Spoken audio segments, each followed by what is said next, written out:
दिवसाची सुरुवातच एवढ्या सुंदर आशीर्वादापासून झालेली होती, अजून काय पाहिजे.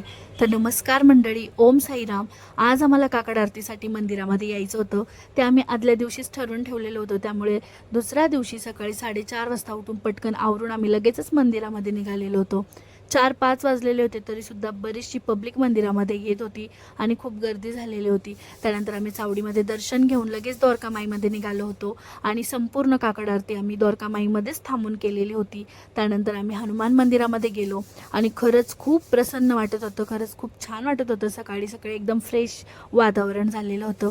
त्यानंतर आम्ही चहासुद्धा घेतला, कारण आम्हाला समाधी मंदिरामध्ये आरतीसाठी जायचं होतं आणि बराच वेळ लागणार होता. त्यामुळे आम्ही चहा घेऊन लगेचच समाधी मंदिरामध्ये गेलो आणि इकडे दर्शन झालं. 1 तासामध्ये आमचं दर्शन झालेलं होतं.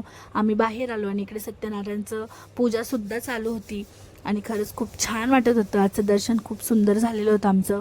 त्यानंतर आम्ही बाहेर आलो. आतमध्ये जाताना खूप काळोख होता आणि बाहेर आल्यानंतर खूप उजेडलेलं होतं. त्यानंतर आम्ही थोडा वेळ गार्डनमध्ये सुद्धा गेलो आणि तुम्ही जर कधी सकाळच्या आरतीला आला असेल तर ती फिलिंग काय असते ना, तुम्हाला नक्कीच माहीत असणार. आम्ही पहिले दर आरतीला यायचो, पण बऱ्याच दिवसानंतर गेल्यानंतर ना खूप छान वाटत होतं आणि खूप सुंदर दर्शन झालं आमचं.